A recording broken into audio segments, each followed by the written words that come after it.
What's up, everybody? Welcome to the Pick Six Podcast, your sports daily NFL podcast. I'm Will Brinson. I'm your host. It is Tuesday, May the 4th, most likely if you're listening to this. So I would like to say to Ryan Wilson and John Breech, May the 4th be with you. Man, I almost forgot. I'm glad you brought that up. That's right. I definitely thought Breech was going to start singing the Indiana Jones theme. Can we get sued for that? No. Okay, good. By the way, Breech humming the Star Wars theme song to open this podcast is the last straw in the camel. That's right. The last straw that stabbed the camel in the eye, according to Breech. By the way, when Breech was humming that thing, not moving his lips, it made me think there's a 100% chance in his past he was definitely in the ventriloquist business. For years. By the way, it's just so people know, before we're doing the show, Breech. It's cutthroat, though. I had to leave and come do and work with you guys. We were talking about an Aaron Rodgers thing with Jake Kummerow, which we'll get into later. And Breech said, yeah, I guess it was just the last straw in the camel's back. Because Breech thinks that the straw that broke the camel's back is actually someone jabbing plastic straws into the camel's hump to get the water out. It's the same thing. Pretty much. You guys knew what I meant. That's the important part. It's also an indication that this is what happens when you try to pass off a robot as a human. Like he keeps slipping on the little things. Oh, no. Jerry Jones, you need to upgrade the software. A little recall here, Jerry. You need to program Breech a little bit better. In the feed, we have reactions from all 3 days of the draft, plus draft superlatives. Go check those out. Talk to Ryan and Breech after the first day, and then we talked to Josh Edwards and Chris Trapasso on the next 2 days, Friday and Saturday. Great content. Very interesting draft. Coming up on this episode, we were grading all of the AFC drafts. We have Pete Prisco's grades. We'll discuss them, focus in on one team per division. If you feel like we shortchanged your team, send us an email, write a review, 5-star review, and say, hey, what about this squad? I want to hear more about this squad. And maybe we could do a deep dive into it in the offseason, or of course, we'll have deep dives on all the teams later on. And then tomorrow, NFC draft grades. Make sure and subscribe to John Breech's Pick Six Podcast newsletter. Go to cbssports.com/newsletters. That sounds right. Okay. And subscribe. Daily content from John Breech. 4 days a week, I guess? 4 days a week. Cody on Wednesdays, Cody Benjamin. So you get him 1 day a week. You need a break from me. I'll be honest. You guys get a break from me. Everyone needs a break from me for at least a little bit. So me Monday, Tuesday, Thursday, Friday, Cody on Wednesdays. Yeah, and obviously, we're not going to spend 20 minutes on every single team. If we did, we'd be stuck here forever. And it feels like a full podcast for each division is probably a bit excessive. We'll touch on every single team and then highlight one in particular that stood out to us. We start in the AFC East, and we start with the Buffalo Bills, who I thought had I would describe it as a ground rule double or a seeing eye single of a draft. This is a team that was in the AFC Championship game, and they're really good, and they have a ton of talent, and they just added to it and clearly felt as if their defensive line, being a bit undersized as it was last year, people were able to run on them. And they wanted to get some more edge pressure, and they focused on that. They got Gregory Rousseau with the 30th pick and Carlos Basham Jr. out of Wake Forest, 2 ACC pass rushers. Rousseau from Miami you got Basham with the 61st pick, and then grabbed Spencer Brown with the 93rd pick. Anything stand out to you guys in terms of the Bills draft outside of that, to me, pretty clear theme? So the Bills and the Colts, we'll talk about them a little bit, both drafted edge rushers with their first 2 picks, which is pretty crazy. You don't see that a lot. I think to me it says the Bills are like, we're doubling down on what we've been able to accomplish offensively, and we want our defense to be top-notch because we know that the Patriots aren't going to mess around and keep stumbling their way to 7 wins or whatever it's going to be now in the 17-game season. So, yeah, I like what they did. There was some concern. I know Trapasso, he probably talked about it. I didn't hear it, but he didn't love the Rousseau pick, at least initially. There was some concern they might take a running back there. I'd have been fine with that as well. But, got better on defense. They bolstered the offensive line with Spencer Brown and Tommy Doyle and with the middle picks. I like what they did.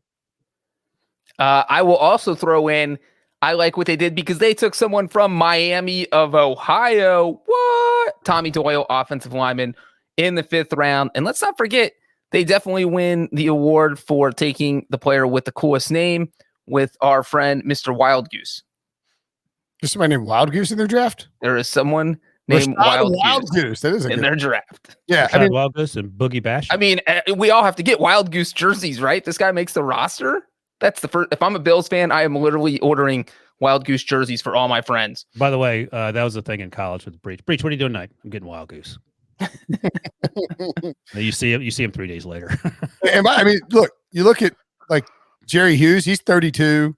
6'2", not exactly, a monster, a good pass rusher, but an older guy who's not exactly huge. And they have Ed Oliver on the interior as well.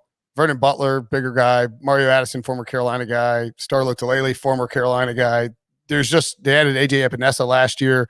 I think this is just clearly, Rousseau is 6'5", and Basham is 6'5", and Rousseau is 6'7". They're both, Rousseau is 265 and Basham is 285. I think these are two guys who are designed to come in and help off the edge, don't need to be full-time.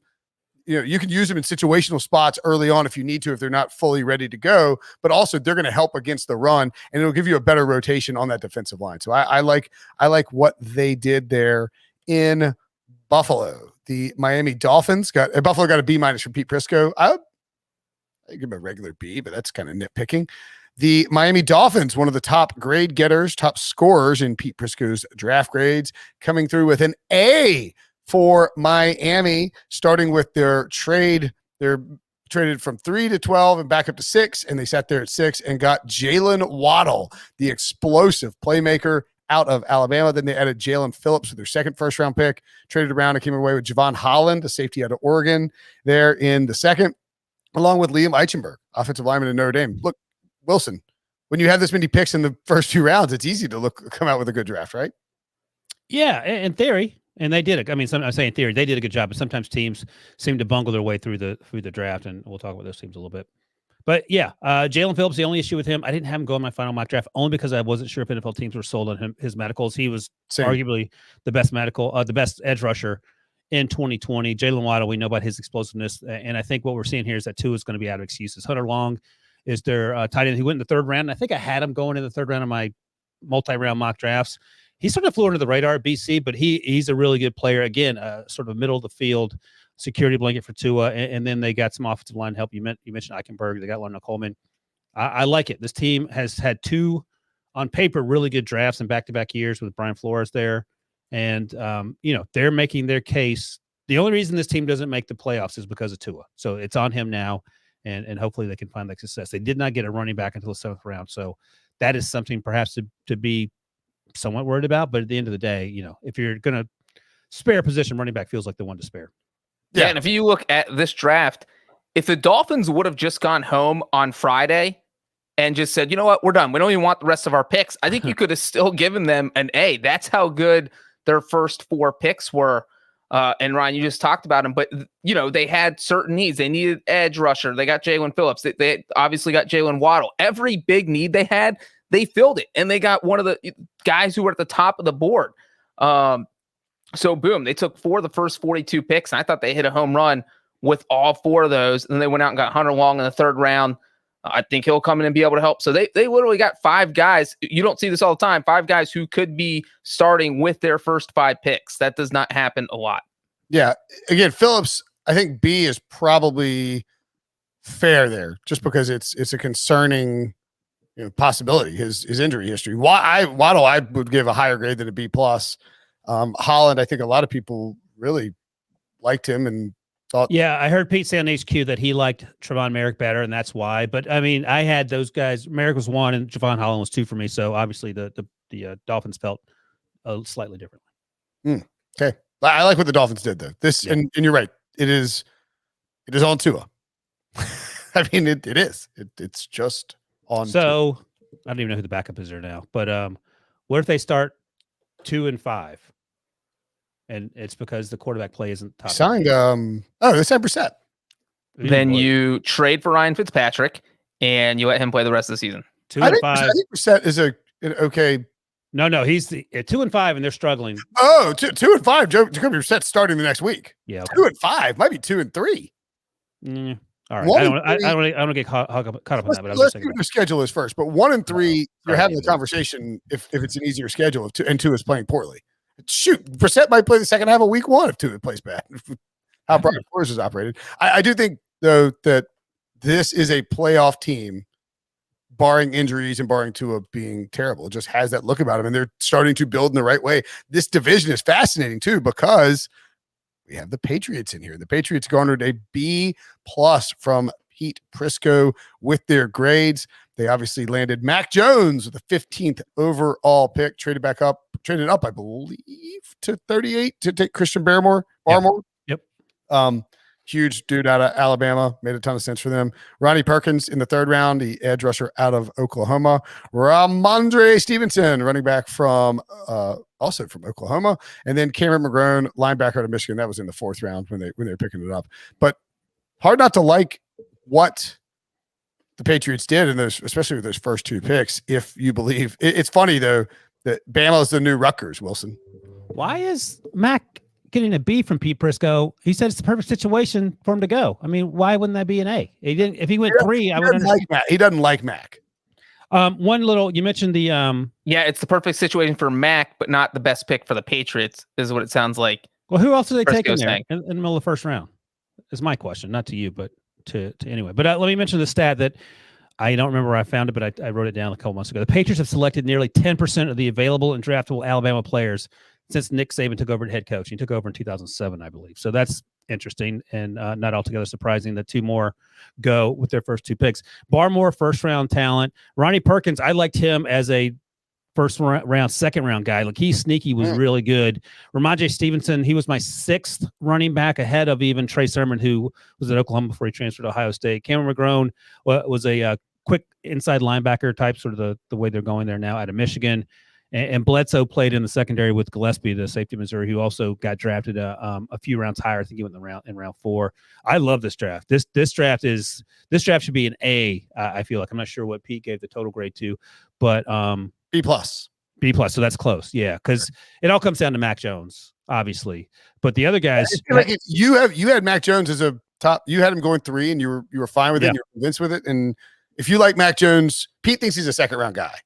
That's fine. And we'll all find it together. But I'll keep coming back to the thing. Well, what's the difference between Mac Jones and Tua then? If Mac Jones is better and he's picked, 40 spots later. Wilson, if Mac Jones is good, are you going to rub it in Pete's face every day for like a decade?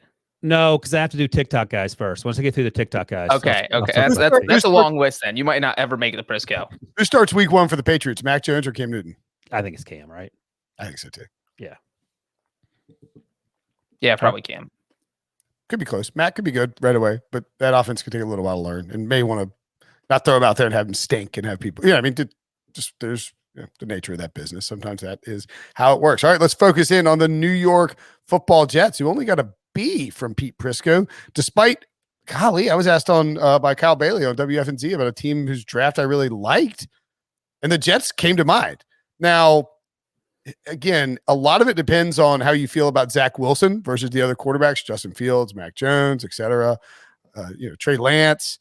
But I sort of trust the Jets. If they think that Wilson can work out, then I don't know. I like the idea. Let me ask you this: bigger wild card in terms of working out, Zach Wilson or Mac Jones? Because I'm not sure that the answer is Zach Wilson, and part of that has to do with where you're going. Clearly, well, no, I think the answer is Zach Wilson. More likely to work out or less likely to work out? I think Zach Wilson is more likely to be a top 5 quarterback than Mac Jones, but Zach Wilson is also more likely to be a bottom 25 quarterback or bottom 10 quarterback than Mac Jones. Right. It could be Sam Darnold all over again, basically. Sure. Now, but this is why I like the Jets draft, because they have done the opposite of what the Jets did for Sam Darnold. The Jets drafted Sam Darnold and said, "Hey, we got you a old running back who's been jet skiing in Miami for a while and a middle linebacker. If you could go, make this team good for the first time in 25 years, that'd be great." The running back doesn't want to be there, and the linebacker is going to opt out, though. So keep that. Do you think Sam Darnold was watching the draft go down? He's like, I was in New York for 3 years. Like, what the hell is going on? You guys didn't do anything for me. And then the second I leave, all of a sudden you're building this stud roster and giving your quarterback every single thing he needs, which is the opposite of what I got. So the Jets drafted Sam Darnold in 2018. They had 2 drafts with Mike McCagnon. They drafted 2 tight ends, Chris Herndon in the 4th round and Trayvon Wesco in the 4th round of 2019.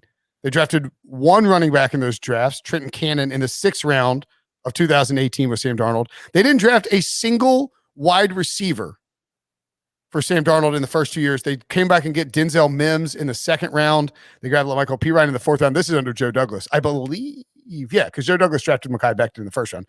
Like, look at what Joe Douglas has done with his first. So he's had 5 picks in the first or second round of the last 2 drafts. One of them's Zach Wilson. One of them's Mekhi Becton. One of them's Elijah Moore. One of them is Elijah Vera Tucker. And the other is Denzel Mims. You are trying to help your young quarterback. You give them linemen and you give them skill guys. Why is that so hard to figure out, Jets? Sorry, I had to sneeze. I don't know. And that's why McCagney's not there. But I think Breech is onto something where Sam Darnold feels like he was set up to fail. And maybe part of the thinking was, we have quarterback whisperer Adam Gase here. He'll take care of everything. Right. And he didn't take care of anything. And in fact, he made things worse. And so I think if you put Sam Darnold on the Jets for 2021, that they're a playoff contender. Well, we'll find out quickly because he's going to be on the Panthers, which is the better roster right now. So. Yeah, but I mean, look, when you talk about, they grabbed Michael Carter in the 4th round. No, right. They got both Michael Carters. They weren't sure which one they were drafting, so they took both of them. Yeah, one Duke and one UNC Michael Carter. It was pretty crazy.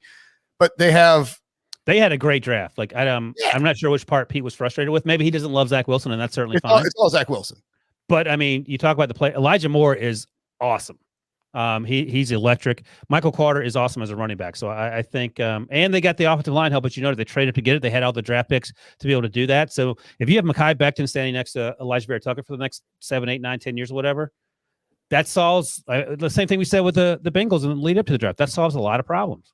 Yep. And for the record, Pete wanted the Jets to take Justin Fields. Okay. They did not take Justin Fields. And obviously, you know, Ryan, you were just talking about it a little bit with how we look back on this draft. Who is there a chance that Zach Wilson's that quarterback who didn't pan out? And I do think there's some risk in taking him because you look at his time at BYU.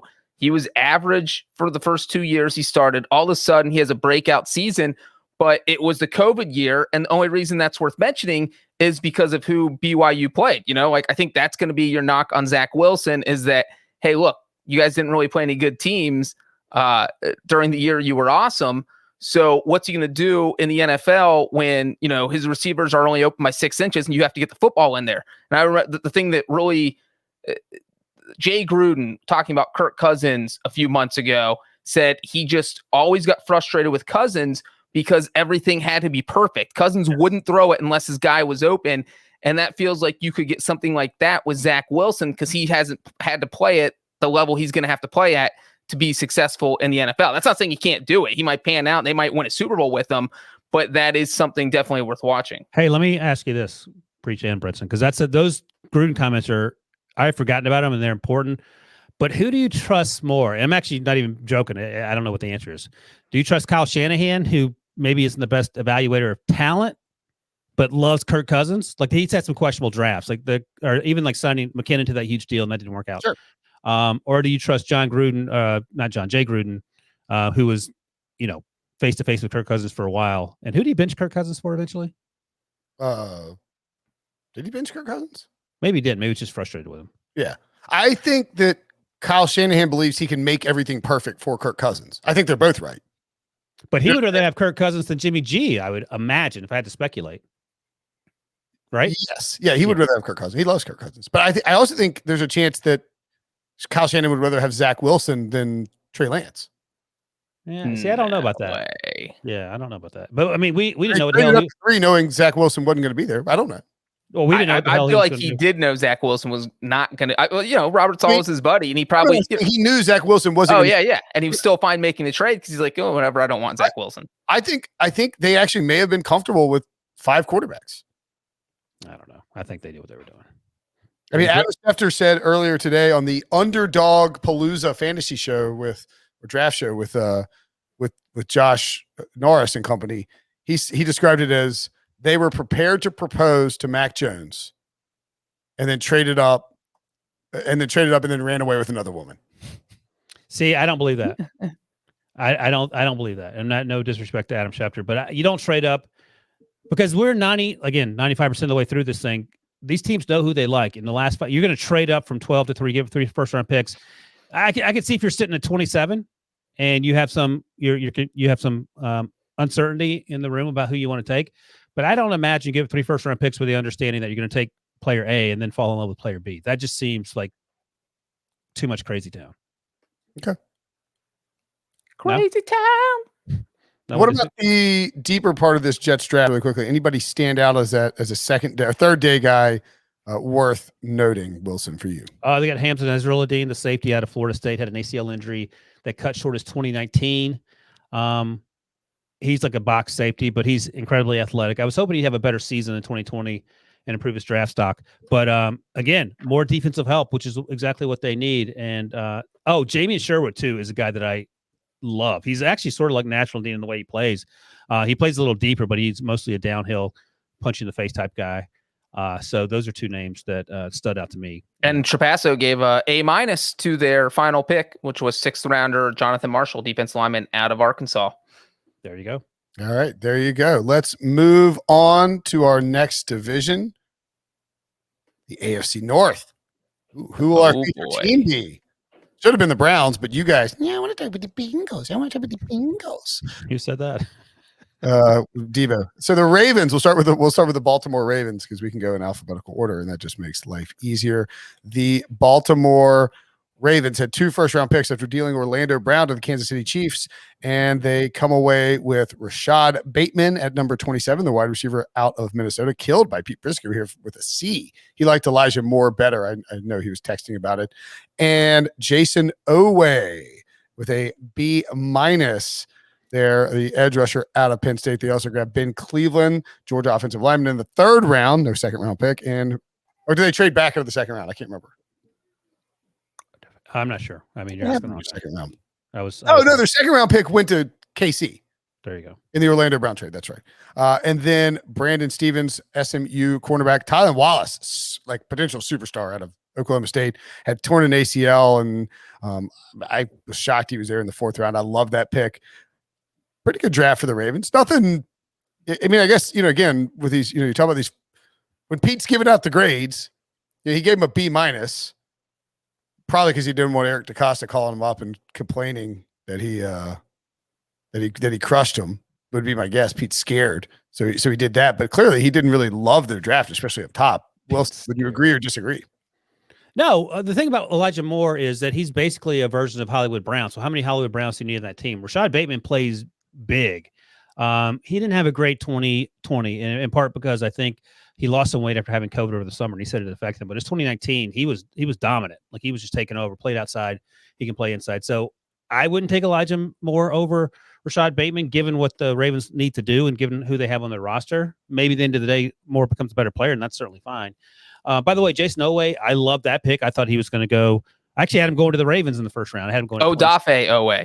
That's right. I was just going to say he is now wants to be known as Odafe. So that's what we will call him. Wait, Jason Owe is changing his name now?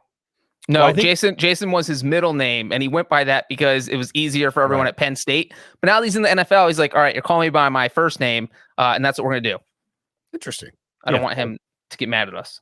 It was like Giancarlo Stanton. He was Mike Stanton. Oh, I didn't even know that's the same guy. Yeah, that's how close that follow. When he was in the minor leagues, he got to the pros. He said, "No, I'm going to be Giancarlo now, and I'm going to hit bombs." And I'll just mention Sean Wade quickly. His 2020 just didn't work out. He was sort of like the Terrace Marshall of that secondary at Ohio State with Damon Arnett and Jeffrey Okudah, and then when he was on his own, it went sideways. And he played outside last year. He had played inside the year before, and I don't know what the Ravens can do with him. They have to move him to safety. But if there's any team that get the most out of a player, it's him. And then Ben Mason, the fullback, is sort of a Kyle Juszczyk type, so he could be an interesting get there in round 5. Okay, dig it. I think the Ravens draft is perfectly fine. Again, yeah, no, I like it. I will say that it does feel like they're putting a lot of pressure on Lamar Jackson. Like Ryan, you were talking about Tua. The Ravens, you draft 2 receivers. You haven't been able to throw the ball very effectively, and that's kind of been one reason why you have these early playoff exits, and now you put more weapons around Lamar. And now, obviously they run the ball. You've got to be able to throw the ball effectively if you're going to win in the postseason. And so more pressure on Lamar here, but I like the draft too. I gave him an A-. I'm not sure on HQ, so I'm not sure what did Pete give him? B-. B-. Oh, come on, Petey. He gave him a C for taking freaking Bateman. All right, to the Browns. He said they had 2 first-round picks, and I didn't love either one of their selections. Yeah, that's Dang, basically Pete. it. I mean, you got to remember, Chris Trapasso is doing all the day 2, Everything after the day first 3 round. grades. So Pete's grades are basically first and second and third rounds. But I mean, if you like somebody late, he'll mention that too. The Cleveland Browns open up with Greg Newsome, the second, the cornerback after Northwestern, with the 26th overall pick. Jeremiah Owusu-Koramoah, they snag in the second round, 52nd overall. Some people think you see that A+ from Traps. Some people believe one of the biggest steals of the entire draft. Go with another wide receiver in Anthony Schwartz. All right, so who's doing the grade for Anthony Schwartz? I'm confused. Is it Prisco unless otherwise noted? Prisco loved him. So what grade did he give Anthony Schwartz? A B. Probably not him. Speed. That sounds like Prisco. I think Prisco only did the first round grades. Oh, okay. All right. Yeah, maybe so. That's my understanding. Okay. As the newsletter guy. All right. James Hudson in the 4th round, and a host of 4th and 5th and 6th round picks there. Wilson, your thoughts on the Browns overall? So on HQ, I gave the Browns an A. I love Newsome. I love Owusu-Koramoah. By the way, his nickname's Woo, so we can save ourselves a. I thought he was Joka. JOK, but I think he goes by Woo. I think JOK is what the media dubbed him. Okay. But you know what's funny? Like I had him going in the first round because I just couldn't convince myself that he wasn't. But I remember talking to a scout earlier in the process that said I don't think he's a first round pick. So that's on me. That blew up my face. So I think maybe he went right where he should have gone, because obviously he got passed on 32 times in the first round and then 19 times in the second. But again, he has a lot of special traits. The Schwartz pick is interesting. I thought he was a day 3 guy only because he played in a doo-doo offense, and maybe that has more to do with Bo Nixon than Anthony Schwartz and his teammate Seth Williams, who actually got drafted after him despite being more productive in college. Schwartz to me is basically Mike Wallace. So he has that type of potential. He's a track speed guy. And Demetric Felton, the last pick they took in the 6th round, he's one of Pete Prisco's airbag type guys. So I think they got a lot better, and that's all you want to do is get better on paper, and not every team did that.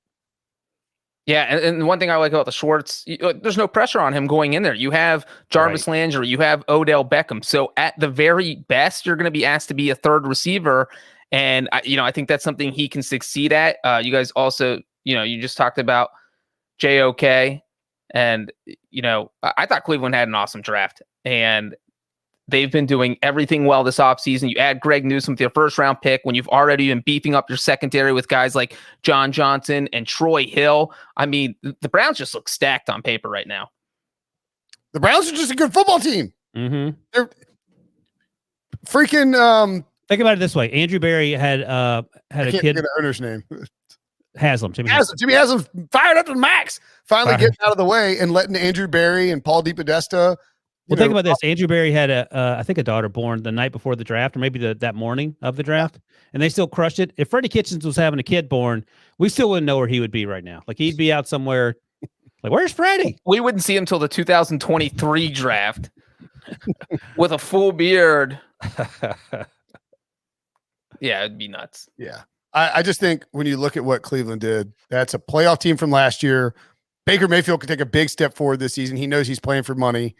And it wouldn't surprise me at all if Cleveland was right back in the playoffs, or if they even just won this division. I think that's entirely in the cards.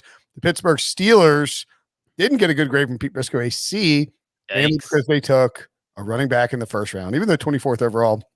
The most obvious mock, everybody said, credit to all those Pittsburgh writers who said that the Steelers were going to take a running back in the first round. And if you put Najee Harris to the Steelers, you've got 2 free points in your mock draft. I bailed on it the last second. I obviously Who'd you have? Let me look. I'll tell you. Yeah, that's the thing about Pittsburgh. We talked about this on the Thursday night recap podcast of the first round, that they don't hide who they're taking, at least in terms of how they're being reported. Like, no one knew what the 49ers were doing, and understandably so. No one knew that the Bears were going to trade up for a quarterback. The Steelers just put it out there. If this person's here, we're going to take this person. Next question. So, yeah, that seemed pretty straightforward. And Pete did say on HQ that the biggest ding against the Steelers was the fact they took a running back. But if you need a running back and then you circle back and fill the needs at offensive line, it's fine. I have no issue with it. So I like what they did. It wasn't as sexy as any of the 3 other teams in their division, frankly, in terms of what they did on draft day. But they got a tight end, Pat Freiermuth, who I think is going to be awesome. He feels like a Heath Miller type. And then they got Kendrick Green, who might be one of my favorite players in this draft, who plays guard and can play center, and that's what they need there. and they got a left tackle, Dan Moore Jr. out of Texas A&M. And fourth round, and they got Quincy Roche, who I had as a late third, early fourth edge rusher, who transferred from Temple to the U last year. There's a reason he fell down there, so we'll see if that ends up being a steal or not. Oh, and Breech, what do you think about the punter? The punter can eat Evan McPherson. That's how big this guy is, the punter out of Georgia Tech. Ryan, I was happy that the Steelers took a punter because there was almost no punters drafted. It took to like the final 10 picks till they came through with that. And you know what? Did you know who he was, though? Had you seen him before? I did know who he was, and it's because there's something very notable about him. He's one of the very, very, very, very few black punters in NFL history. Now, I mean, we're not even talking getting drafted. We're talking Reggie Roby and the Oakland punter. Who was that? Marquette King. So it's like it is a very minimal list. So it's awesome that he got drafted, and I think he's going to make the team. I mean, but more than that, he's a big guy. He's like 250. he's Ben Roethlisberger size. Big punter. And he threw a touchdown pass last season, so maybe the Steelers drafted him to replace Ben Roethlisberger. If Big Ben was athletic and a punter, he would be Presley Harvin. But I think that's what you do. I like the pick. Pete didn't. I was going to tell Pete to learn the special teams game, Pete. Obviously you can get an undrafted free agent, but if you want the best kicker or punter, you have to bring him in because there's no guarantee they're going to want to sign with you. If you're a punter, say from a southern state like Florida, you're not going to want to go up north and kick field goals. You're not going to sign there willingly. And Hardman went to Georgia Tech. So not the exact same thing, but I like this pick by the Steelers. I think the concern, if you're a Steelers fan, is that you have Big Ben, who's older, probably in his last year. You hope so. One of his last 2 years for sure. They did sign Mason Rudolph to an extra year on his deal. Woo! They really needed offensive line help, and they got it in the third and fourth rounds. And Traps gives them an A- for both of those guys, Dan Moore and Kendrick Green. But you just wonder, did they do enough? They were in such a bad spot because they were better than they probably should have been last year and weren't in a position to draft a quarterback to replace Big Ben. I just think it feels like they're floating in this weird spot where. Well, and let me ask Wilson this real quick, because obviously they needed offensive line. That was a major need going in the draft. And sure, you get one in the third round, you get one in the fourth round, but your top offensive lineman taken for the Steelers was the 19th offensive lineman off the board. So you're taking the 19th best guy when you're trying to fix this gaping hole on your team. That's not, I feel like they should have done offensive line the second round and maybe looked a little later for tight end. Were you comfortable with that? Breech, put on your seatbelt, because as I look at my big board here, Kendrick Green was my offensive guard number 2. I had take that. So, and that's the other thing. Like, look, that second round pick of the tight. Where was Mac Jones? Number 1. The second round tight end was a head scratcher. I was like, oh, okay. I started talking myself into it because you're right. Offensive tackle was a huge need there, and we'll see if Dan Moore works out, the kid they took out of Texas A&M. I mean, you don't rarely plug in a fourth rounder at left tackle and think it's going to work out. But I think Kendrick Green has a chance to be really good. So I wasn't worried about that. I was happy they got him. I thought he should go sooner than that. I had like a late second, early third round grade on him. So I'm okay with that. I mean, quick secret, in my Bengals mock draft, I actually had them taking Kendrick Green. So it's also possible that, because in the second round we saw we saw a ton of offensive linemen come off the board. Landon Dickerson, Tevin Jenkins, Liam Eichenberg, Walker Little, Jackson Carman, Aaron Banks, Samuel Cosme, Dylan Radins. I mean, that's all, it's sort of what happened to Green Bay last year with the A.J. Dillon thing, where, all these guys just came off the board and you were sort of stuck. So the Steelers either had to trust their board and take Freiermuth there at 2. I mean, he's been comped a lot to Heath Miller, so maybe it makes some sense. Or you reach for an offensive lineman, and which it's possible they didn't want to do. And Kevin Colbert's good at this, right? I mean, I'm not. Oh yeah, I'm not right. Yeah. They had some salary cap concerns, and that put them behind the 8 ball. They weren't a better team heading into the draft than they were at the end of last season, and they still may not be a better team than they were at the end of last season. But they have Juju coming back for 1 year, so that's good. But the offensive line is the biggest concern. They got some other holes to fill. Bud Dupree's gone, secondary. So, as we like to joke, if not for Zach Taylor, this could be the 4th best team in the division, but we'll see. And also look at, in the third round, there weren't a ton of offensive linemen off the board. I'm kind of like 4 or 5, Jalen Mayfield, Brady Christensen, and we'll cover all these folks, but it looks like the Steelers, I think maybe what happened to them is there's a long run on offensive linemen. They had Freiermuth higher on their board. They didn't have an offensive lineman they loved in the second round there. So they decided to go in that angle and see who came back to them in the third round. And, if it works out, we'll see. They could also just get the ball out quickly. Let's focus in on the Cincinnati Bengals. And John Breech, you had a 7-round mock for them before the draft, excuse me. How close to accurate was it? Position wise, let's see. I think I nailed about everything. Player wise, yeah. Okay. You had him drafting wide receiver and offensive lineman, huh? With the top 2 picks, and I had him drafting a kicker, and I had him drafting a pass rusher, defensive lineman. So they literally drafted every position I thought they would, except for one, and that was tight end. I was a little surprised they did not take a tight end, but look, this draft really comes down to their top 2 picks. Obviously, everyone debating before the draft whether they should take Ja'Marr Chase or Penei Sewell.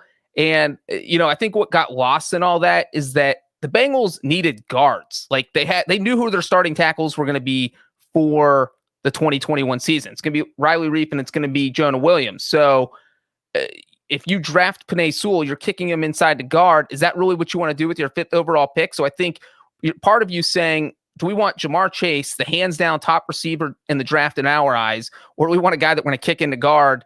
And, what if that line works well next year? Then he's your guard for a couple years until you get rid of someone at tackle. Then maybe you transition him to tackle. So anyway, I thought they made the right decision overall. The big pick is going to be Jackson Carman. He is going to be your new guard. He was the left tackle at Clemson. If Jackson Carman pans out and the Bengals line is good next year, then no one's going to remember that they didn't take Penei Sewell. So that's really what it comes down to, is if Jackson Carman pans out and Ja'Marr Chase isn't a bust, if he's just above average.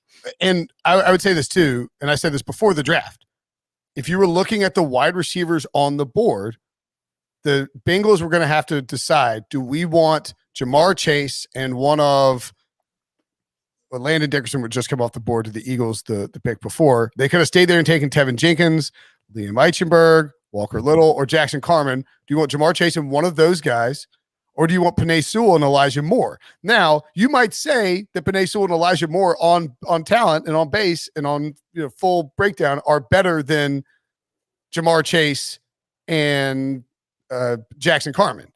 But the Bengals already have a slot guy in Tyler Boyd. They drafted him and they've already paid him. And as you point out, Breech, the Penei Sewell thing was going to be tricky, at least for 2021, and you're going to have to move him around. And are you drafting a right tackle at 5th overall if Jonah Williams is your left guy? And is Riley Reif cool with kicking inside after he signed a free agent contract with them? So there's a lot more to me.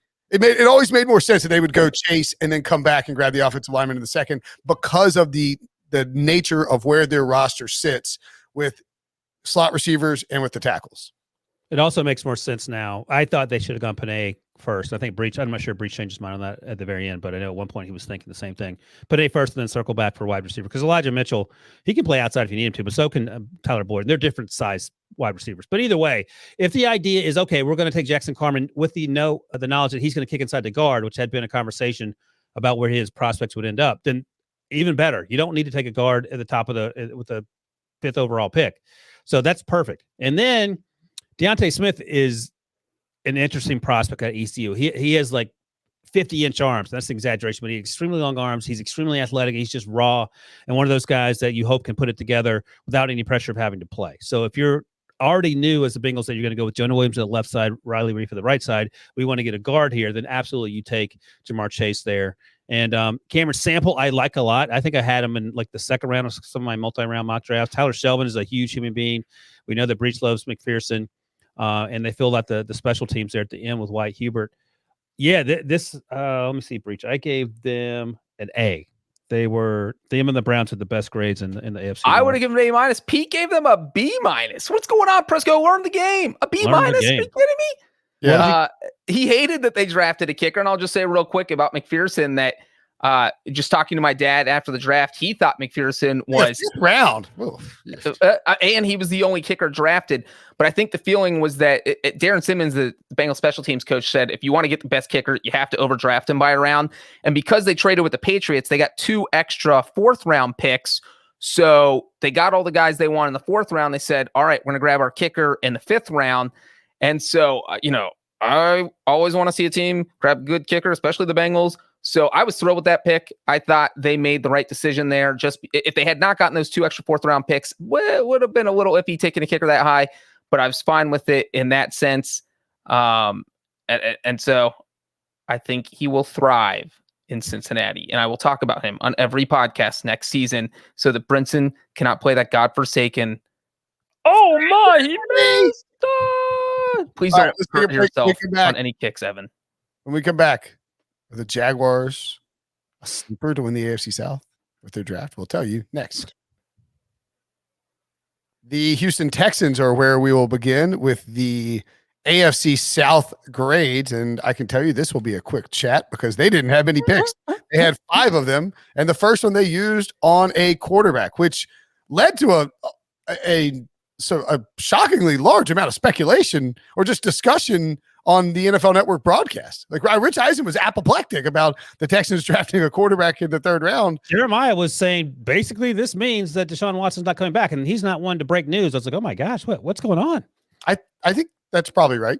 Well, I mean, if you have all these holes on your roster, you cannot use your first pick on the position where your most talented player is at unless he's not going to be on the roster. I mean, that's what it means. There's no, unless you're the Packers, and that has not worked out well. Is this the same team that gave up 400 first-round picks for Larry Tunsil? Yes. Right now, wait. Draft. I mean, right. Just checking. Right now, the Texans QB room is Deshaun Watson, Tyrod Taylor, Davis Mills, and they have a 4th quarterback, don't they? Ryan Finley, you fool. Ryan Finley. They traded for Ryan Finley. I wanted Ryan to say it. Ryan Finley. But so they have 4 quarterbacks. There's no way Deshaun Watson's sticking around. So you know what this draft feels like to me? What? Waving the white flag on the 2021 season. You know when you hit you're playing golf and you hit a tee shot into the woods, and you get in there and you're looking and there's a little tiny window to try and fire at the green with like a crazy shot, or you can just turn to the right and take your medicine like an adult and punch it back into the fairway. This feels like a take your medicine draft. You got no 1st and 2nd round picks. You're picking at 67. You're the Vegas. You know what the win total is right now for Brinson? I thought for sure you're going to go the opposite way, and this is them taking that 1% shot. Let's get Davis Mills. Let's get him as our quarterback. We're going to win the Super Bowl with the rookie. Do you know Ryan guessed 5 for their win total? Remember, 17 games. So 5 is a good guess. What do you think it is, Breech? 5.5. It's got to be low. 3.5. Oh my God. Gave an extra game and they moved it to 3.5 in some places. So that's like basically 2.5 in this season, the regular 16-game season we're used to. It's historically low. Sweet mama. It is historically low. I'm going to double check and see what that is on depressing. That's what it is. It is William Hill. Yeah, the Texans are 20 to 1 to win the AFC South. Any other division, they'd be like 101. Over under 5 is at William Hill. They still haven't adjusted it, but the under is juiced minus 180. It would be stunning if this team won 5 games or more. It's a really bad roster, and they are just sort of. I don't mind it. I mean, I don't mind the Davis Mills pick mainly because they don't have anything. They don't have anything. Well, I mind it. Why are you signing Tyrod Taylor? I mean, you want to start Tyrod Taylor for 16 games? There was a report out there that the Texans had an offer from the Panthers with 3 first-round picks and multiple players for Deshaun Watson, and that they were planning on waiting until right before the draft and dealing him, and that it all fell apart with the Watson off-field stuff.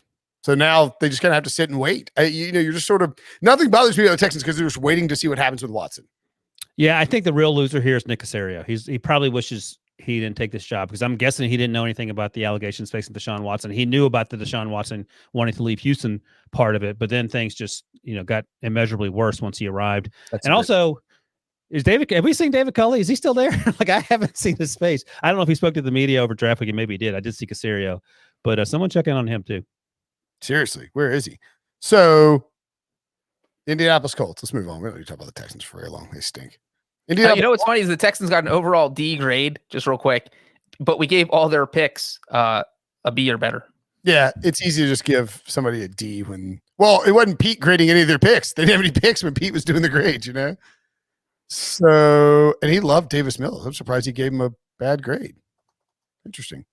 Yeah, but I think the landing spot and Anywho, talk about the Colts. The Colts had Kwity Paye fall to them at 21, which was a little bit of a surprise, and then made some other picks in the second round. Ryan? yeah, so it's funny because we just talked about the Bills doing this, but the Colts were the other team that took edge rushers with back-to-back picks. And you have a need for edge rusher, but I don't remember in recent history seeing that. Now, Deo Odingbo, I think that's how you say it, from Vanderbilt. He's big, so he could actually kick inside and probably play some three technique as well. Kwity Paye is going to be an outside guy for the most part, and I get that. But it is a curious draft after that. Debo's guy, Michael Strawn out of Charleston, who's talked with Pat P and BMAC on the All Things Covered podcast. He was drafted in the 7th round.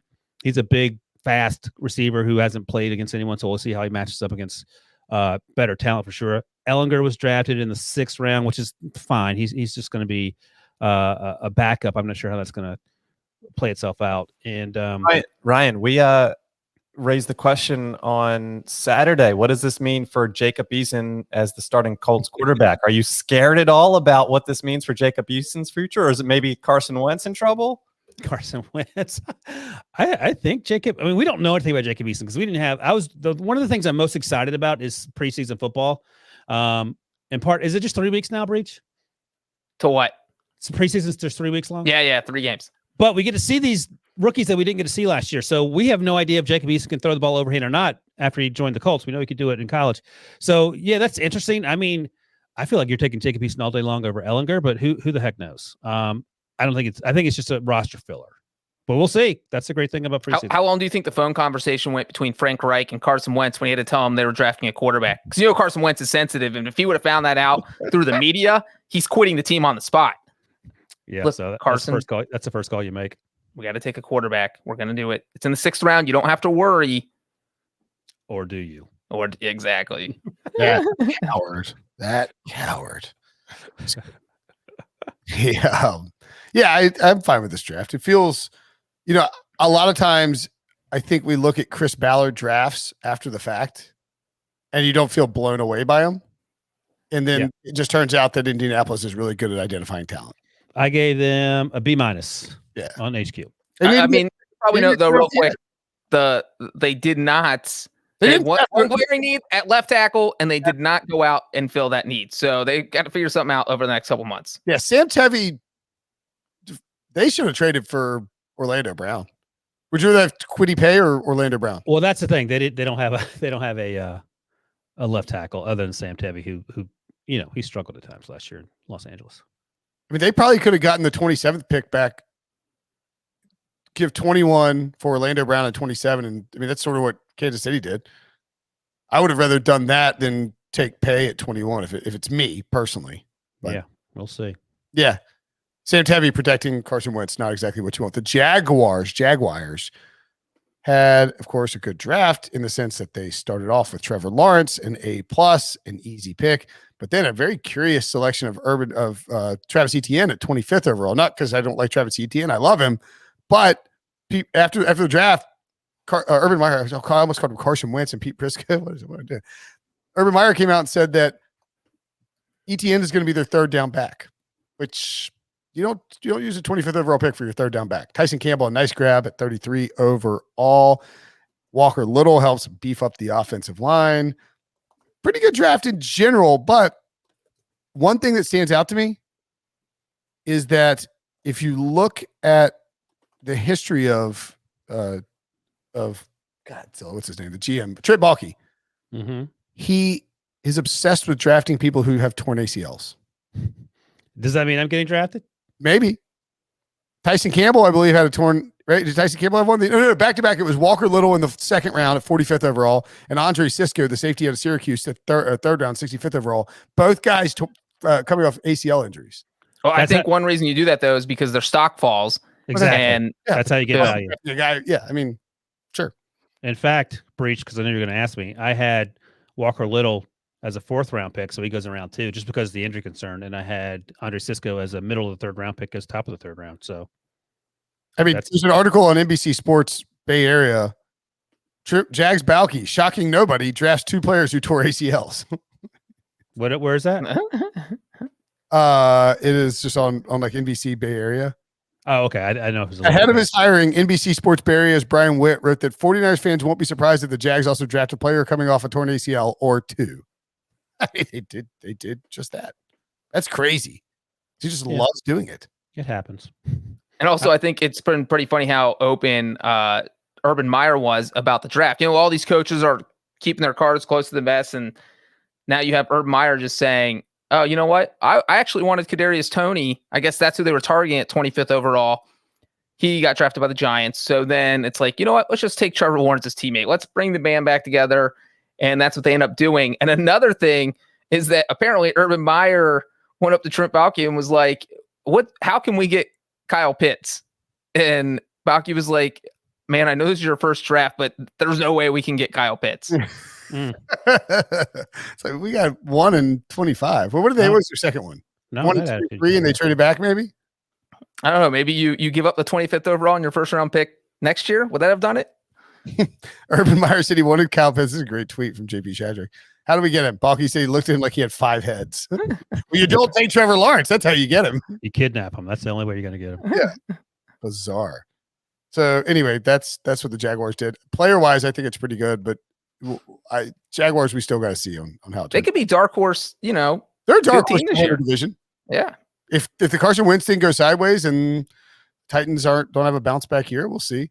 Titans, speaking of injury guys, Caleb Farley, second time the Titans have done this. I was blowing people's minds on some group chats because I correctly predicted 3 consecutive picks in the first round, 22, 23, and 24, starting with Caleb Farley, who I said, because of the Jeffrey Simmons pick a few years ago, I wouldn't be surprised if they took Farley here as an upside play with a bad back.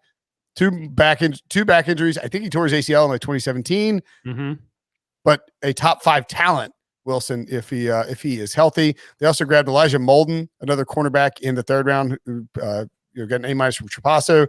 Dylan Radins, Trey Lance's offensive lineman, in the 2nd round, and some defensive players and wide receiver help later in the draft. What do you think about this draft for the Titans? Liked it. Let me see what I gave him. I gave him an A. I'm just looking at my notes here. First, I gave him a C+. So here's the deal. So Trevor Lawrence, obviously a home run pick. There's no issue there. But then they get ATN. So I was like, okay, I don't love the idea of ATN going there. But then they circle back and get Tyson Campbell at the top of the 2nd round. So you can mix those picks up however you want, and you feel better about ATN going to the top of the 2nd, whatever. But those are the needs they needed to field. So they got those guys, and I was no longer concerned about ATN as a first-round pick. Are you talking about the Jaguars still? Oh, did you move on? We have the Titans on the screen. Oh, sorry. I was listed like 6 Titans picks and asked you what you thought of the Titans draft. I thought you were on the. That's why I gave the Jags grade. Wilson just pulled a Brinson on Brinson. No. I'll tell you. I actually checked out and I heard ATN and was like, wait, what? What is he saying? Well, the reason I was checked out Brinson style because I have to do these grades of every team grades, and I was sorting through this database. You're grading the grades? No, I have to rank the draft per team. So I was trying to figure out why something wasn't working. I don't think that Pete actually believes this is a C+. Okay, so the Titans. The Titans. Pete, okay, sorry. Pick, 4th round receiver Des Fitzpatrick will be a major steal. Long string receiver will be productive right away. And he said John Robinson's done a nice job in the draft since taking over. This isn't one I love. He's worried about Farley's health. He's like, 2nd round tackle Dylan Radins is a good player. Keep an eye on 4th round pass rusher Rashad Weaver. It seems to me like Pete likes all the picks. He's just worried that Caleb Farley won't be well. Yeah, so B+ for the Titans. I'm on the right track now. Caleb Farley, the interesting things we're worried about. We have to see how that works out. And I think, Brinson, you actually made this joke. Rarely does someone say, oh, my bad back got better. You know, your knee injury heals or whatever. Dylan Radins is played with Trey Lance at North Dakota State. He could even play guard if you need him to. Monty Rice, I thought, was slightly overdrafted a little bit, but he was a really good player at Georgia. Elijah Molden ran a slow 40 time, but Levi Owens-Enrique told us on the Pick Six Pod that he was the smartest player he's ever played with. Compared him to Honey Badger, in fact. And he played that way. Awesome. Racing McMath is a special teams maniac. And Rashad Weaver was the 2nd best pass rusher at Pitt, along with Patrick Jones the 2nd. But Rashad Weaver pulled an Isaiah Wilson and got arrested the other day after getting drafted. So that's also not great. Not great.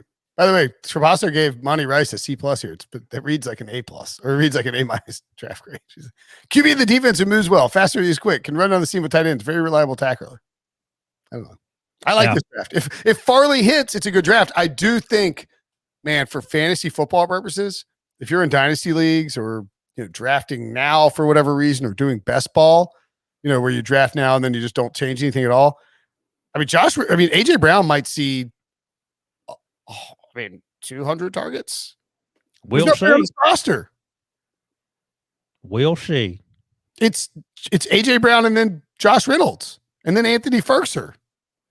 I think the flip side, though, of liking this draft is there's a chance Caleb Farley doesn't pan out. You're coming off the Isaiah Wilson debacle last season. Injuries. That was, I mean, but still, you're taking a risk on a player who might not pan out because of his injury. So it's still a risky pick, whether you want to. It doesn't have to be a risk for the same reason Isaiah Wilson was a risk, but. If you keep taking risky picks and they don't pan out, at some point, someone's got to raise their hands in the air and say, all right, what are we doing here? Well, that's Wilson's famous statement. What are we doing here, guys? What are we doing? Jeffrey Simmons tore his ACL in the draft process. They took him in the first round. It was panned out great.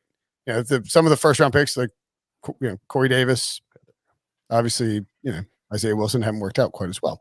We've reached the point of the year where there's a lot of sports going on at once, which is why we want to tell you about the CBS Sports app. And how it's not just the best scoring app for your phone, but also where you get breaking news alerts, stories by us, even by me sometimes, standings, schedules, team pages, and all the sportsy digital stuff you're used to. And of course, if a game is airing on CBS, that means it's streaming on the CBS Sports app. Easy, right? Yes, it is. Right. Download it, re-download it if it's got that little cloud logo next to it on your phone. And we love those 5-star ratings, so don't hesitate to drop one for the app. The Kansas City Chiefs had no first round pick because they traded it for Orlando Brown, but I think that has to factor into their draft. Pete Prisco gave them a B for their efforts. The Chiefs started off the draft with the 58th overall pick, taking Nick Bolton, Missouri linebacker. Creed Humphrey, they picked in the second round as well. I believe they had so that Bolton pick, 58 overall, was a pick coming back as part of the Orlando Brown trade. So they get that second round pick and Orlando Brown. They pick up Creed Humphrey in the second round, Joshua Kendo, the edge from Florida State, in the fourth. They had no third round pick because I think that went to Orlando, to the Ravens. Quite a swapping of picks. So they were sort of short here on picks. Only 2 in the top 70, only 2 in the top 140. But again, you have to factor in Orlando Brown being a part of the process, right, Wilson? Exactly. I gave him an A. And Nick Bolton, I had him as a low first rounder, early second rounder, so they got that right. You mentioned Orlando Brown, and that's sort of the starting point of the conversation because they fixed the tackle position, and it cost them their first round pick. That's part of the draft process. They also got Creed Humphrey, who played with Kyler Murray, played with Orlando Brown. Jalen Hurts, right. That's right, and played most recently with Spencer Rattler. Cornell Powell. Oh, that's a guy that I like a lot. He went in round 5, played at Clemson last year, 1-year productivity guy because he played behind some really good dudes before that.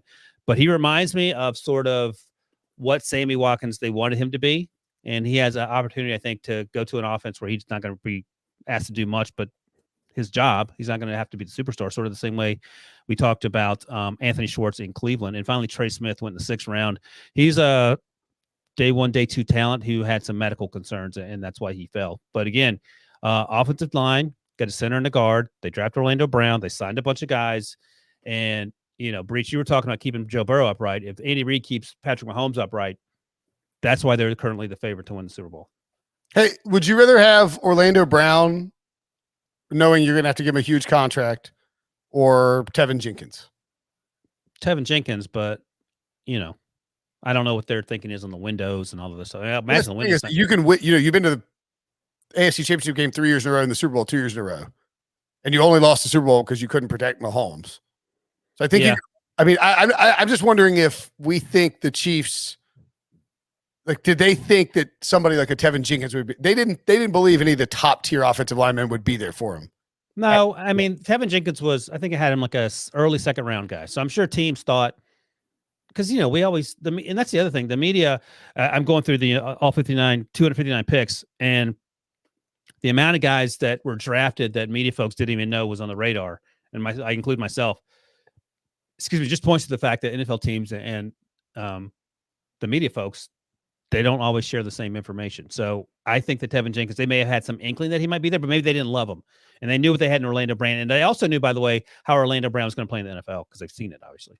Sure, for sure. And that definitely helps. The Chiefs have crushed it this offseason. And if you're literally, say, one player away from getting back to the Super Bowl for the third straight year, and that player is a tackle who is either going to be a rookie or a proven veteran, you go after the proven veteran every time because you feel like that's a lock. Because what if Tevin Jenkins shows up, can't block anyone, and all of a sudden, Patrick Mahomes is getting beat up back there? That's just not a risk. You're not going to let your $500 million quarterback put his fate in a rookie's hands. It doesn't make any sense. So I think they made the right move.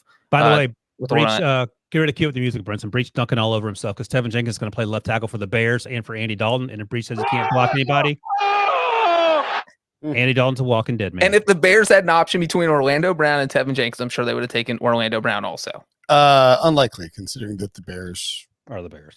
Yeah. The Bears. Would the Bears have done that? I don't know. I mean, with the contract, I'm not sure the Bears. Anyway, we're not talking about the Bears and Andy Dalton. Moving along. AFC podcast, Brinson. To the Las Vegas Raiders. America's favorite punching bag. I mean, I'm trying. I don't want to beat on the Raiders. Prisco gave him a D though, so this isn't me giving him a D. It's Prisco. Yeah, Prisco. Underwood, 17th overall, surprised a lot of people. Although Jim Nagy of the Senior Bowl tweeted out on Monday, said anybody media killing the Raiders for that pick don't know anything. He was going to go in the 25 range, maybe so.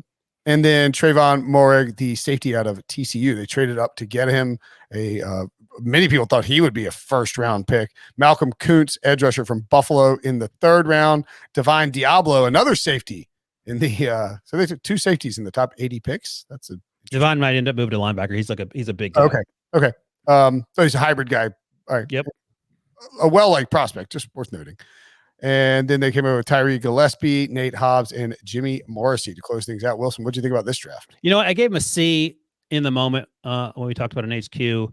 And I always prefaced by saying this. Look, this isn't Alex Leatherwood's fault, but he is a second round talent. And some teams, obviously, as Jim Nagy noted, consider him a first-round pick because one took him in the first round. But I remember talking to a scout about this last year, asking about Leatherwood and Jedrick Wells, and the response I got was they're not even close. And he wasn't being a jerk. He was just that's the reality of it. So right. Leatherwood's good, but I think he's just done the disservice of being drafted by the Raiders, who took Cleveland Farrell too high, who took David Arnett last year, and hasn't worked out yet. Maybe those guys do.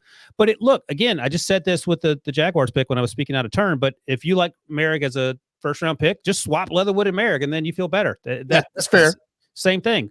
Diablo, you mentioned, he's really good. It's just a matter of finding him a position. He played a hybrid role, but he ran like in the 4-4s this pro day. Nate Hobbs played at Illinois, but he was awesome. Like, you just don't talk about Illinois players. That's why no one really knew about him, but he went in round 5. So I think on paper, it feels like they did a lot of good things. I wouldn't have taken Malcolm Kuntz that high. I'm not sure what Trapazzo's grade was, but I know he likes Buffalo guys. He watches those guys pretty closely because he's from the area. So I don't have any issue with the draft, especially if you're willing to swap Moehrig and Leatherwood, if that makes you feel better. And that's what it comes down to. Like, if you ask a Raiders fan, if you came out the first, if your team comes out the first 2 rounds with Moehrig and Leatherwood, are you happy? Yes. And they're going to say, yeah, of course we are. And then if you tell them that it was in the opposite order they thought, they're going to be like, but then not care and be like, well, we still got the 2 guys we wanted, so it doesn't matter. So I do think because Moehrig fell in their lap, that it kind of softens the blow of the fact they took Leatherwood 17th overall. I'd also point out, too, that with the Leatherwood thing, so there's probably a pretty good chance they're taking Elijah Vera Tucker if Joe Douglas doesn't give up 2 third-round picks to move into the spot. Who knows with the Raiders? That's the only thing. Sure. This is what the Raiders do, is they take Clemson and Alabama guys early. And they What if Matt Jones is still there at 17? I mean, they're probably thinking about taking a quarterback, right? Yeah, maybe. Also, with this pick at 17, we didn't see the only trades we saw in the back half of the second. It's pretty crazy. So after 14, when the Jets and the Vikings traded, there were no trades at all in draft trades until the end of the first round, because the Giants had traded down from, they did that trade earlier in the top 10. The Vikings obviously traded with the Jets. The Jaguars traded with the Rams before the draft, and so did the Ravens with the Chiefs. Teams didn't want to move up because there's a huge talent drop off. So it's very likely that the Raiders could have tried to trade down and nobody was interested in moving up. All the quarterbacks were gone and everybody just sat in their spot and took their players. So I guess my point is that it's entirely possible the Raiders were set on Elijah Vera Tucker if he came to them. They got sniped by Joe Douglas. They needed to take an offensive lineman. Imagine getting sniped by Joe Douglas. What's that? I said, imagine getting sniped by Joe Douglas. Good. But do you understand what I'm saying? It seems like they were stuck at 17 because nobody was moving, and they just took the player who was highest on their board. And there's nothing wrong with that. Maybe Leatherwood works out. It sort of reminds me of maybe the Cowboys taking Travis Frederick or even Zach Barton, who I don't think people killed as much. But people were mad about the Travis Frederick thing, and it worked out fine. So we can not like the Leatherwood pick. It's easy to pick on the Raiders, but let's hold off on full judgment. The Los Angeles Chargers. I love the Chargers draft. Woo. Am I the only one? I mean, Rashawn Slater at 13. I give him A-. I was shocked that Prisco did not give them any sort of A. I would have given them an A also. I think we all loved it. Prisco gave him a B+. He likes Darrisaw better than Rashawn Slater. That's probably why he did that. Yep, maybe. Yeah. Asante Samuel in the second round at 47 overall is an absolute steal. He's a ball hawk. I don't care. He's small. He's a hawk, man. Why are people letting him fall that far? Reminds me of Antoine Winfield Jr. falling to the Buccaneers in the second round last year. Former pro player's son has, crazy chops at the Power 5 college level. Antoine Winfield's issue was injuries, but also size, and size is Samuel's issue too. That's what I'm saying. But you watch these guys play. Who cares if they're 5'10"? Right. These guys just play. They're players. Go get guys who play. And that's what Asante Samuel does. So I love that. And you see that their Traps loves Josh Palmer out of Tennessee in the third round. Certainly they have plenty of skill position guys with Keenan Allen and Mike Williams and some deeper threats, but they needed some more depth there if injuries popped up. And then some nice picks. Anybody you like on the back end there for the Chargers, Wilson, on day 3 or later in day 2? Let me see real quick here. Los Angeles. So Larry Roundtree's interesting. The big running back out of Missouri. He's a guy that can contribute in the run game, of course. And Chris Rumph, I'll mention, out of Duke. He's an edge rusher, but he weighs 234. His dad is I think he's a defensive backs coach in the NFL. He's on the defensive side, but Chris Rumph has some of the best hands in college football in terms of being a pass rusher. But now you just have to find where to play him, because he can't rush the passer at 234. So does he add 15 pounds, and what does he look like if he does that? Do you sort of move him around, make him off-ball linebacker? But I think he's an interesting guy in a defense that has a bunch of interesting guys, like, Derwin James will be back. He'll be healthy. And Josh Palmer is a guy that I can never sort of figure out, the wide receiver that went in the third round, because he played in a pretty bad offense. And I think, let's see, I had him as a 5th round pick. He went in the third round.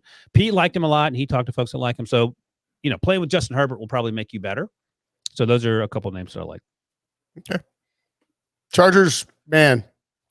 Chargers have a chance to be really good. They seem stacked. Like, the Chargers seem absolutely stacked. They finally got rid of their coach who can't hold a close lead. So they're in every single game they play if they can just hold on to a lead. And now you're talking about the offensive line just got better with Rashawn Slater, even adding a tight end. I felt like that was one thing they absolutely had to do because Hunter Henry left. They signed Jared Cook in the offseason.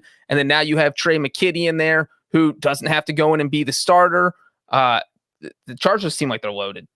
I would also point out really quickly on the Chargers before we wrap it up with the Broncos that with Los Angeles and Tom Telesco, the last 2 years, he has made it very obvious what he's doing in the first round, right? He has broadcast last year. All they had was Tyrod Taylor and Easton Stick at quarterback. Everyone's like, well, maybe it's a smoke screen. They're trying to fake us out. No, he just needed a quarterback. He's going to draft one. And then this year, all they had was Trey Pipkins at left tackle protecting Justin Herbert. It was very clear they were going to take one of 4 offensive linemen at 13 unless they decided to move up or trade up. And they didn't. They just sat there and they took Rashawn Slater. And it is hard. It's really hard for me not to like this Chargers team a lot if they can stay healthy. They have players all across. I think I was on the bandwagon the earliest this year. But can you rectify the fact that they no longer wanted Phillip Rivers, Brinson? Are you over that yet? That's a bad breakup for you. It doesn't. I'm not over it. That's what I told Chris, our buddy Chris, who works for the Chargers, on his podcast, that it's tough for me. Right. Like your ex-wife is you're back with her. Well, I guess I did. No. She's remarried and happy, and you're like, okay. No, she just got remarried to Jeff Bezos. And you're not going to. Like, hey, now girl. she still wants to be friends with you. She upgraded, but now wants to be friends with you again. Okay, I can be friends with her. Yeah. Okay. Broncos get an A from Pete Prisco for their draft. Patrick Surtain the second. They take 9th overall. Shout out to your boy who said they would take a cornerback in his mock draft. I hadn't taken Horn. I flipped Horn and Surtain. Otherwise, I would have had a crazy good score. They trade up to get Javonte Williams. And it's interesting. Those first two moves, I mean, they passed on Justin Fields in the first one and Mac Jones. Those first two moves feel like a team that does believe it has a chance to trade for Aaron Rodgers. And by the way, if the Broncos trade for Aaron Rodgers, the Raiders are in deep doo. The Raiders, I mean, the Chiefs and the Chargers might have some things to worry about. But I'm saying, like, those Aaron Rodgers on this Broncos team, that Chargers roster, and then that Chiefs team, that is a loaded division. Well, it's funny because it does feel like the Broncos are probably the worst team in the division but not by it's close. Close with the Raiders. It's really better than the Raiders. But if you put Aaron Rodgers on, so they're either 3rd or 4th. You could debate that. But you put Aaron Rodgers on the team, they automatically become 1A, like a smidge under the Chiefs. Aaron Rodgers is, do you guys disagree with this? Aaron Rodgers is better in Denver than Peyton when he arrived. Yes. Yeah, he would come in as a. And Peyton threw 50 touchdowns, I think, his first or second year in Denver. Second year. Peyton. Before his arm fell off. If you traded for Rodgers, you would feel way more comfortable about him playing well in his first year. By the way, there's an example of a guy whose back injury / neck injury went away. So take solace, Caleb Farley fans. They were worried about Peyton. But he only lasted 4 years, Ryan. Yeah, that's the average age of it. Average career. Rodgers. Yeah. So do you like their draft on balance, though, Wilson? A+. In fact, it might be my favorite draft. I'm trying to create this scoring system. I'm wasting way too much time on this. That's what I was distracted with earlier, trying to weight all these. Is it the wins over Wilson draft scoring system? I didn't do wins over Wilson. That's the problem. But as I look at the draft, I mean, Surtain, slam dunk. Javonte Williams, slam dunk. Quinn Miners has a chance to be a slam dunk, the center out of Wisconsin Whitewater, who didn't play last year, but went to the Senior Bowl and had a great run there. Baron Browning went in the 3rd round. I liked him earlier than that as the linebacker there. Jamar Johnson was one of my favorite safeties in this class. I think I had him as my 3rd or 4th safety going in the 3rd round. He ended up going in round 5. Kerry Vincent offers some special teams help. And then Seth Williams, their last pick. We talked about Anthony Schwartz playing in a not great offense in Auburn. Seth Williams is a big receiver who could be like a 3rd round guy, but lasted to the 6th because the consistency wasn't there at Auburn. So yeah, this is on paper, a home run. Can't disagree. Do you think Javonte Williams, they got rid of Phillip Lindsay, but they still have Melvin Gordon? How do you feel if you're Melvin Gordon? Literally, he only has 1 year left, though, right? But they get rid of Phillip Lindsay. He thought he was going to be a workhorse. He's thinking, I'm going to get all of these snaps. This is finally my time to shine. I don't have to share the backfield with anyone. And then what happens? Boom, they bring in a running back with 2nd round pick. So would you rather have Javonte Williams or Michael Carter in Dynasty? I was asked that question by somebody. Michael Carter went to the Jets. I think Javonte Williams. Javonte Williams a better player. Michael Carter a better situation. Is Michael Carter in a better situation? Good offensive line. He's the main guy there. We don't know if that's a good offensive line. I feel comfortable with it. Okay. Mekhi Becton, Elijah Vera Tucker, and some veterans who've been there for a while. Who are they? Exactly. Like 4 guys named McDougal. Connor McGovern, because he's the guy that also plays. Yeah, there's like 2 Connor McGoverns. He plays McDougal. Yeah. They got Van Roten and George Fant, Connor McGovern. It's all right. It's not terrible. Yeah, my thing is Javonte Williams, I think, might be a better situation. Okay. All right. So Javonte Williams would be the answer. They traded up for him in the 2nd round. They're going to use him as probably a feature back for the next 4 years. And Prisco only handed out 3 A's, and one of them went to the Broncos. All right. Maybe, or the other 2 on the NFC side of things, Breech? The Dolphins were the other one. The Dolphins were the other one. The 3rd one was on the NFC side of things. Well, you'll have to listen to tomorrow's podcast to find out what that is as we rip through NFC grades coming up tomorrow. Wilson, Breech, great stuff as always. See you guys later.